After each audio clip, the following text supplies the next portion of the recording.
Lara Alves, tudo bem? Lara, primeiro, deixa eu render elogios aqui a você, ó. Primeiro, muito feliz você estar com a gente, está em Brasília. A Lara estava aqui com a gente na nossa redação. Ela fazia, atualizava, ficava responsável por várias atividades do portal. A gente tinha esse contato muito próximo. A Lara tem uma escrita invejável, textos belíssimos, né? E eu compartilhava com ela como eu gostava de ler os textos que ela escrevia nas redes dela, nas redes sociais. E foi uma surpresa muito grande, uma surpresa boa, saber que você está em Brasília com a Larissa, com toda a equipe linda, belíssima e competente. E agora eu já sei que você deu as caras e já deu o ar da graça no Tempo News 1. Tava faltando vir aqui, até que enfim que você chegou. Finalmente chegou esse dia, Adriana. Estou muito feliz de estar aqui com você. Acho que você exagera um pouco nos elogios. Quando eu trabalhei com você, eu era apenas uma jovem de 18 anos, mas muito tempo já se passou desde então. Nada disso. Continua sendo jovem da mesma forma, muito competente, muito talentosa, viu, Lara? E aí você está acompanhando um assunto, menina, reforma tributária, e aí o relator fala que não é bem assim, que ele esqueceu de tirar um setor ou outro, que o relatório está errado. Como é que funciona isso? O que aconteceu? Olha, Adri, na verdade, muitas coisas aconteceram. Acho que o mais importante para a gente começar a nossa conversa é falar sobre a reforma tributária que foi aprovada no ano passado aqui no Congresso Nacional e sancionada pelo presidente, promulgada pelo Congresso, com o apoio do presidente Luiz Inácio Lula da Silva. E, em síntese, a reforma tributária vem com um regime de transição a partir de 2027 e que vai transformar 5 impostos que nós tínhamos. Eu vou usar minha colinha aqui.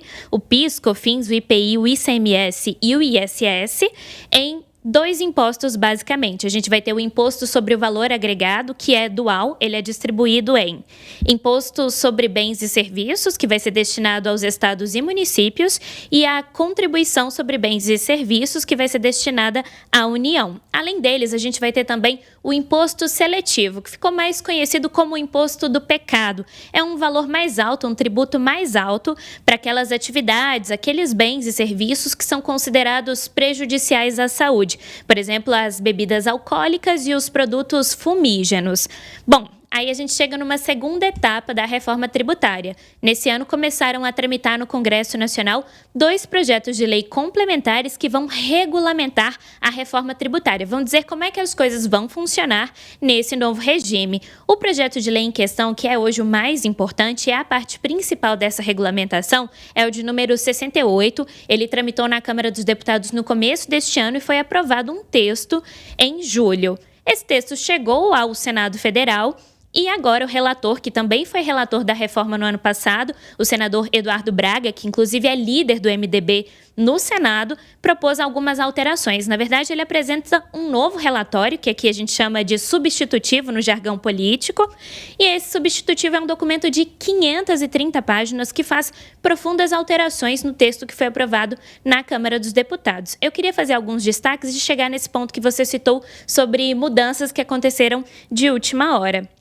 O primeiro ponto, que eu acho mais importante, é que ele define uma alíquota padrão. É a mesma alíquota que saiu da Câmara dos Deputados, é uma alíquota de 26,5%.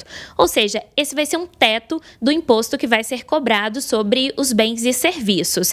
Inclusive, tem um ponto bastante importante no projeto de lei, que é, ele cria uma trava. Ou seja, se em algum momento passar desses 26,5% de impostos, o governo federal vai ter que adotar medidas imediatamente para garantir a redução. Em seguida, tem um ponto que também é muito importante, acho que afeta principalmente a vida do brasileiro, do cidadão, que é a questão dos remédios. O texto da Câmara tinha uma lista de 383 medicamentos que teriam alíquota zero, ou seja, eles não seriam tributados. Agora mudou um pouco. O relator explicou hoje mais cedo numa coletiva de imprensa no Senado que quando o texto chegou ao Senado, essa lista já tinha aumentado para 486 medicamentos. E dali a pouco o Ministério da Saúde começou a incluir novos medicamentos.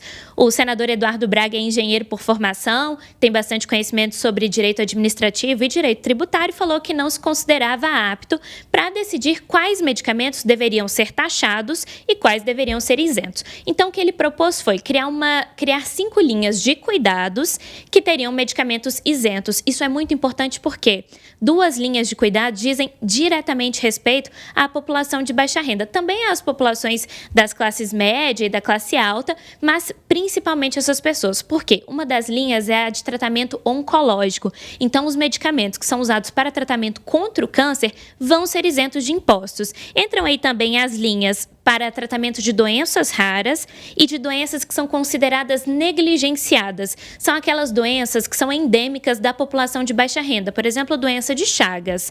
Outro ponto é que também vão ser isentas as vacinas, os soros e também os medicamentos que têm para tratamento de doenças sexualmente transmissíveis e da AIDS.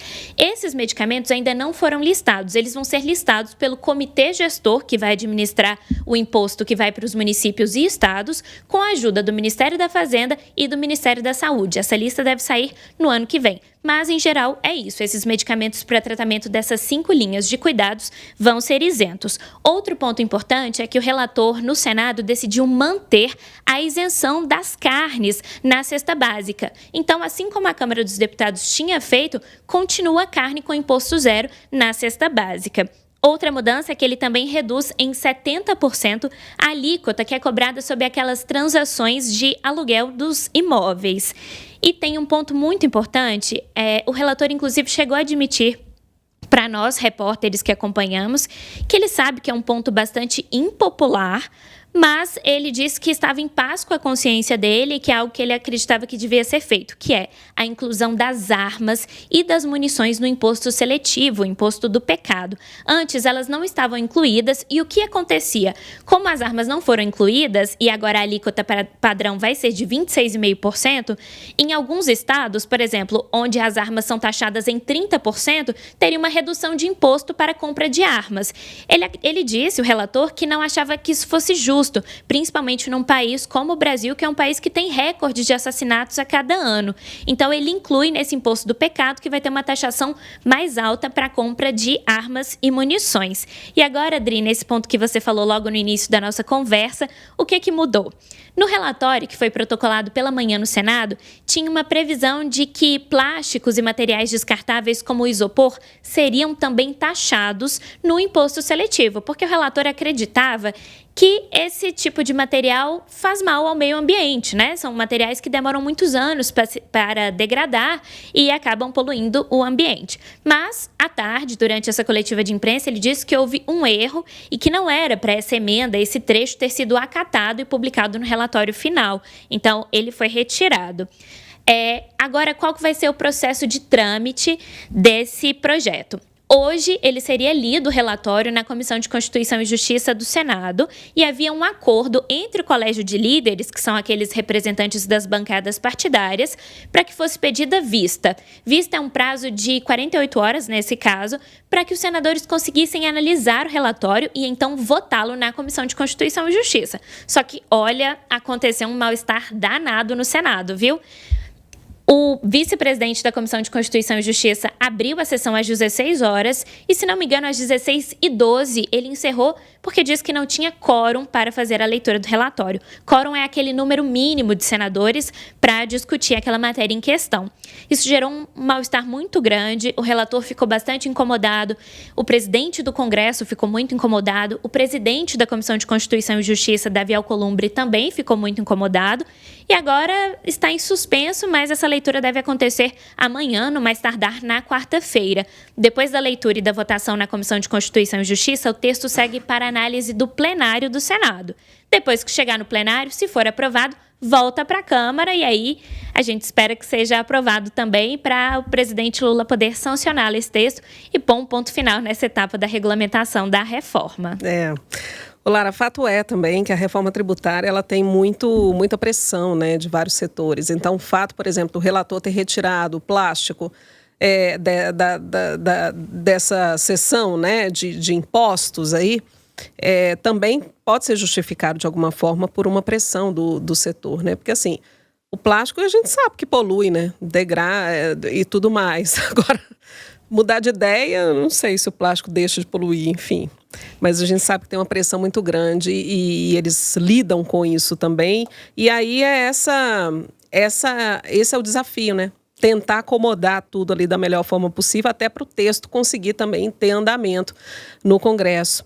Ô Lara, brigadíssimo, tá? Pela participação. Volte sempre, espaço aberto, portas abertas, tá? E obrigada pela explicação. Perfeita. Voltarei sempre, Dri. Muito obrigada e muito obrigada aos ouvintes também. Obrigada.